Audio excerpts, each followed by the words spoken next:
Teori organisasi, kajian mengenai perilaku manusia saat ini tidak lepas dari interaksi dengan lingkungannya. Untuk dapat memahami mengenai perilaku organisasi secara tepat, terlebih dahulu harus memahami konsep dasar perilaku organisasi, yakni perilaku dengan organisasi.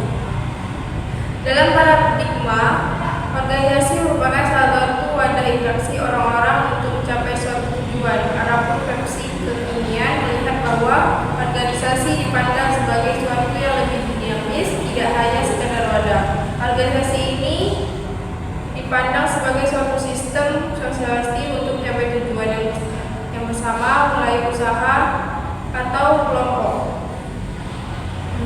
Pemahaman ini dapat ditemukan dari keberadaan berbagai karakteristik dasar yang dapat menentukan organisasi, yaitu satuan sistem sosial,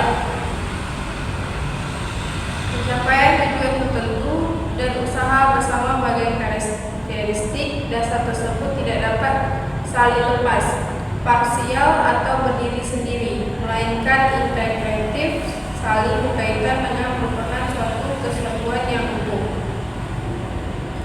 Suatu sistem sosialisasi menunjuk pada koordinasi dengan eretan, keikutsertaan dan keterlibatan orang-orang dalam suatu sistem. Hal ini memperlihatkan adanya upaya untuk menyeimbangkan dengan menggerakkan tim dengan melibatkan anggota dari suatu sistem ke dalam berbagai kegiatan atau keaktifan yang sesuai dengan karakteristik masing-masing anggotanya, dan menjaga agar kegiatan itu dilaksanakan dengan kesalahan yang semestinya di antara para anggota sendiri.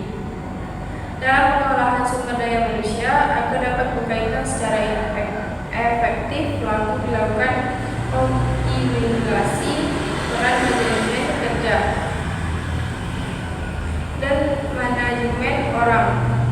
Fungsi yang berhubungan dengan manajemen kerja atau tugas adalah fungsi perencanaan, perorganisasian, dan pengadilan. Adapun terkait dengan manajemen orang, menyangkut pelaksanaan fungsi komunikasi, kepemimpinan, dan motivasi. Dengan melakukan fungsi dimaksud orang-orang atau kelompok yang bekerja bersama dapat melaksanakan tugas secara efektif dalam pencapaian tugas. Baiklah, saya melanjutkan teori dari komunikasi organisasi. Yang pertama yaitu teori organisasi. Sebagai struktur hubungan kekuasaan, tujuan-tujuan, peran-peran, kegiatan, komunikasi, dan faktor-faktor lain yang terjadi bila orang bekerja sama. Teori organisasi klasik ini sangat bergantungan pada kekuasaan, saling melayani, rumusan tujuan organisasi, dan juga disiplin. Yang kedua yaitu teori birokrasi. Teori birokrasi ini adalah teori yang menggambarkan struktur yang proses yang berlapis-lapis dalam suatu organisasi. Teori ini diterapkan pada sistem pemerintahan, tetapi juga dapat diaplikasikan pada organisasi lainnya, termasuk mahasiswa. Teori birokrasi mendeskripsikan sistem organisasi yang ideal yang diunsurkan oleh Max Weber. Yang ketiga yaitu teori humas relation. Hubungan kemanusiaan adalah hubungan antara hubungan seseorang dengan orang lain yang terjadi dalam suatu situasi dan dalam semua bidang kegiatan atau kehidupan untuk mendapatkan suatu kepuasan hati. Yang keempat yaitu teori organisasi perilaku. Suatu teori yang memandang organisasi dari segi perilaku anggota organisasi. Yang kelima, teori organisasi proses. Suatu teori yang memandang organisasi sebagai proses kerjasama antara kelompok orang yang tergabung dalam suatu kelompok formal. Yang keenam, teori organisasi kepemimpinan. Teori ini beranggapan bahwa tidaknya organisasi mencapai tujuan tergantung sampai seberapa jauh seorang pemimpin mampu memengaruhi para bawahan sehingga mereka mampu bekerja dengan semangat yang tinggi dan tujuan organisasi dapat dicapai secara efisien dan efektif. sekelompok tugas atau kegiatan yang harus dijalankan oleh seseorang yang mempunyai kedudukan sebagai pemimpin atau manajer. Dan yang terakhir yaitu teori pengambilan keputusan. Teori ini berlandasan pada adanya berbagai keputusan yang dibuat oleh para pejabat di setiap tingkatan, baik keputusan di tingkat puncak yang memuat ketentuan pokok atau kebijaksanaan umum, keputusan di tingkat menengah yang memuat program untuk melaksanakan keputusan administratif, maupun keputusan di tingkat bawah. D.